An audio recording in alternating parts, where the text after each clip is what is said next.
I don't know if I didn't have this set right, Adelia. So I was like, oh shit. Well, I tried to start it at exactly 55 minutes, but then Brandi started. Like, it's okay, just as long as I know what time. We'll be close enough. But hey, guys, we just got through watching Loki season 2, episode 3, and we're here to give our immediate reactions. We just got through watching it. It's 9:00 my time, or 9:08 my time, which is like 8 minutes after 1 hour, which is about the length of the episode. One thing I am enjoying about Loki is it is like longer episodes, more time to build the drama and all that kind of stuff, knowing the fact that there's not as many episodes of this. How many episodes is this going to be overall? 6. So we're 6 episodes. Through. So yeah, so it's even shorter than normal, and this was episode 3, so we're like halfway through. We got to meet some interesting characters. One of them that my man Greg was super excited to see. So like because of that, I'm going to start with Greg, man. How happy was you when the Miss Minutes showed up on the screen? Man, let me tell you, Miss Minutes has been a favorite of mine, and I was just waiting. Like, I could care less. I was like, Renslayer's going to come around eventually, but I want Miss Minutes. When is Miss Minutes going to come through? And boom, right off the first of the episode, there she was, and she went to incognito mode, and kind of like was kind of a big thing during this episode. It was pretty cool to see. No, yeah, I thought the Miss Minutes is pretty creative. I do kind of like the humor that you get with it, even when it's kind of being serious, because you got some of that, you know, obviously when she starts getting jealous and stuff. So I really liked a lot of that, like the looks and stuff they did with the animated face and everything else, like in the behind the scenes, like not behind the scenes, but behind like the actual camera, like in the actors and actresses or whatever. So I pretty much I did enjoy that, man. Miss Minutes started the show, I think, on this one right here. But what did you girls think? Brandi, you want to go first? You can go first. Okay. I loved this. I loved that most of the episode was set in like 1893, and they didn't keep jumping back and forth between what B-15 and OB and all of them are doing back in the TVA. I like that we stayed there. Jonathan Majors as Victor Timely was great. I loved how different Victor Timely was to He Who Remains, but also similar in some ways. I love that Sylvie, after last week's episode, we ended with her on the truck looking at He Who Remains Tempad, and I love that she showed up. Because I was afraid we weren't going to get any Sylvie in this episode. When I saw the title and it was 1893, I was like, oh, they're going to go find Victor Timely and Renslayer and Miss Minutes, but probably no Sylvie. And then when Sylvie showed up, it was great. I love how Victor Timely's like a trickster in a way. Like he's got all these inventions, but they don't work right. He's selling them for $1,000, which is a ton of money in 1893, and then it doesn't work. I loved the scene in the Ferris wheel with Loki and Sylvie and Victor Timely. I loved how confused he was, and I loved how it was similar to the scene at the end of season 1 when Loki and Sylvie were fighting over what Sylvie wanting to kill He Who Remains. I like the parallel there. Miss Minutes, always a highlight. Miss Minutes, she was great. I liked the ghost clock thing that she was doing to scare people. I can't wait to see where this goes, because now we've got Victor Timely at the TVA. We've got Miss Minutes and Renslayer at the end of time. Like, I'm very curious where they're going to go from here. Nice, good stuff. What do you think, Brandi? Ditto, Delia. No. I thought it was interesting. Miss Minutes is very fucking creepy. Excuse my language. She's very creepy. Very creepy. Trying to hit on Victor and like make me a body. Like she wants to be in a body and be his girlfriend. I was like, so what? Disappointed. Thought she'd be a good wing. Thought she'd be a good wingman, but look, I'm gonna tell you. So creepy. Yeah, I'm gonna tell you. I like the episode. It was interesting, but like, look, I'm gonna look. It's a serious moment here. I'm gonna look at the camera actually right now. Oh boy! Every one of you dudes out there with your little AI girlfriends and everything, stop it. This is a show that like kind of opens up the world to what you getting your ass into. You know what I'm saying? Like, bro, these AI girls, they're gonna destroy you. All right, they creepy as hell. They're gonna take you over, man. Don't let it happen. Get out of there. The entire concept of AI is creepy as hell. Oh, yeah. Yeah, that creeped me out. I was laughing because Greg was like, "Oh, Sylvie's gonna show up," and then she showed up. I'm like, did he just predict that? What the hell? I liked it. It was interesting. As you see, I was just like engrossed in watching this. Like, well, what is gonna happen next? And I liked that he was like the trickster, like selling his inventions that didn't work. He's like, these pants don't work, like the mechanical pants. And then he's like, yes, and he ducked down. Yes, they do work. Yeah, exactly. I like Some that. taller already. Yeah, I'm on. Like, I hope because like we can't shy away from it completely. There's issues out there with Jonathan Majors right now, and I hope almost on anything. I hope nobody got hurt. I hope nothing really happened here. I just hope it was a bunch of hoopla and everything else because like the guy's got talent, right? You can see it in this episode. You're not just getting this Jonathan Majors on screen. He did well in the last Creed. He's done well in this show right here in this one episode that he was in. He did really well, and he acted, like you said, totally different from anything that we've seen so far. Like even from like the Ant-Man and Quantumania, like Jonathan Majors was totally different from this. So, and even different than the first one that we saw in Loki season 1. So, hopefully, hoping for the best here, that nothing bad happens there. Because I just think that will throw a big loophole. Like if Jonathan Majors is proven to have done something wrong, like this, it's going to throw a big loophole in this whole like idea and story that they're putting together. It's going to make it tough because I do think he's very talented. So like I said, hopefully nothing's there. But look, this show, I've already talked about it the first 2 times we talked about this. This show right here to me is like really super good because all the tension, everything that happens in this that makes you excited, that makes you wonder about what's going on, is not based on the normal MCU.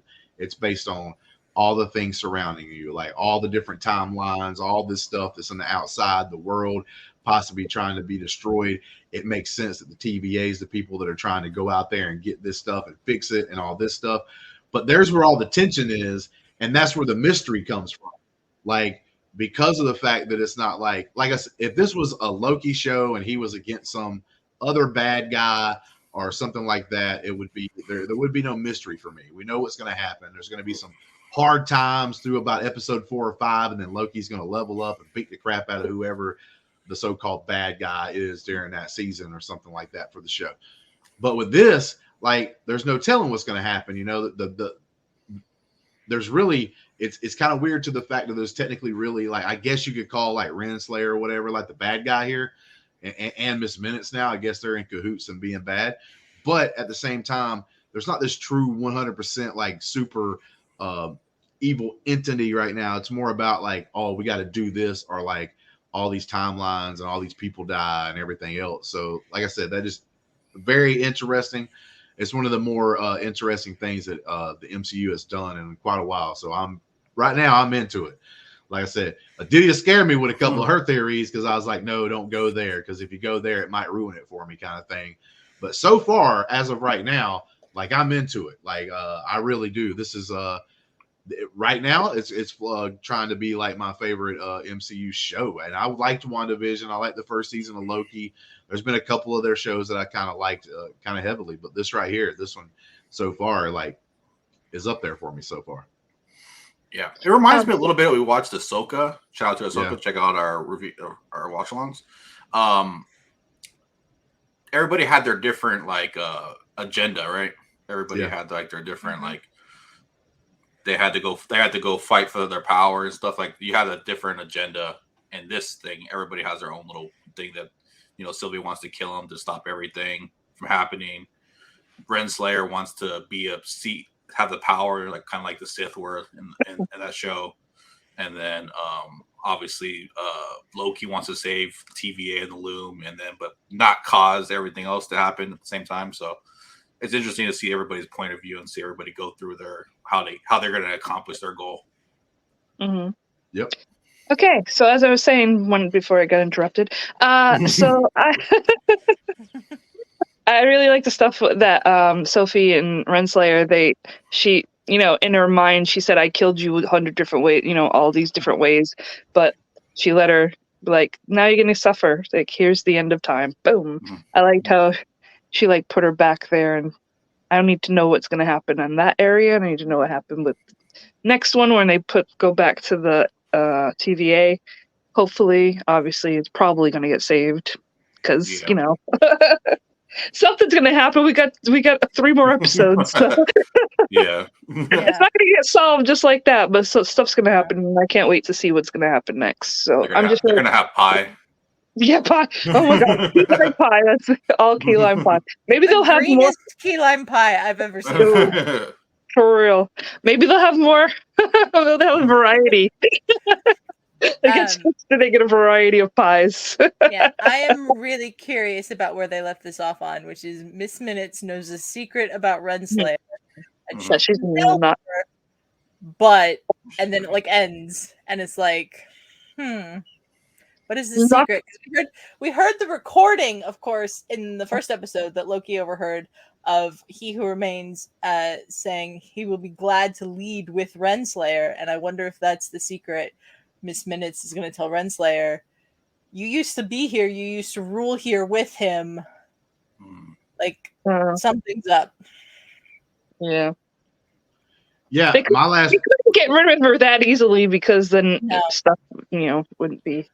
my last point I'll make is, like, I did appreciate the fact they did some of the stuff because they went back in time, like in the 1800s, so they had some, like, different music stylings and everything else, but I didn't think it was, like, too overwhelming. I think some people, when they do stuff like this, they try to do too much with it. Like, they did one of those, like, weird circle fade outs that makes you remember of, like, the old school cartoons, like the Looney Tunes or whatever. They did that, it seemed like, only like once, because like I said, I think some shows and stuff that try to do like little special cases because like they're in a different time period or something, try to do it too much throughout an episode. I like the fact they didn't like kill us with that. They just did it like a couple of little nods here and there, and then kind of like still had the show feel like it was the show. It didn't feel like it was a totally different show or a totally new, just different episode, part of the show kind of thing. So I actually appreciated that point too. I like to give them some props for that. Shout out to that scenes too with the Ferris wheel and stuff and that old shot and all that. That was really pretty. It was really, really, really pretty. I liked it. And to see what the old Ferris wheel was like a big room. It's kind of like what those things are kind of in what I want to go in London, the Eye. And it's like you stand up in it and it's a room like thing. It also reminded me of like the Tony Stark Expo or whatever. That his dad used to have. Yeah, or whatever. The Stark Expo, yeah. Yeah. I was like, oh wow. That might have actually been like modeled after the World's Fair. Yeah. I think it was modeled after the World's Fair in the New York World's Fair. I don't remember what year that was, but I think that's what the Stark Expo was modeled after. But that stuff was really cool. Those scenes, the outfits, those outfits. Shout out to the wardrobe people, the people behind the scenes that make it all come together. Shout out to all of them. Yeah, we appreciate y'all. Very appreciated. Nice. Tara Strong, dude, Tara Strong with that Miss Minutes. I don't think I could ever see her at a Comic-Con again and look at her the same way. She might be at Rhode Island Comic-Con. I gotta check. She usually is, but I can't look at her the same way. I'm like, dude, you're creepy. Yeah. Just a little bit. Anyway, sorry, Justin. No, I was just gonna say, with that being said, any last thoughts? Like, anybody got anything before we get out of here? I can't wait to see Victor Timely meet Ouroboros next week. Oh yeah. He's definitely asking for an autograph, right? He's definitely gonna fanboy the way Casey did. Yeah. Nice. Well, with that being said, just because it's like October, it's Halloween month, be like Miss Minutes. Be scary. Do not be like Miss Minutes.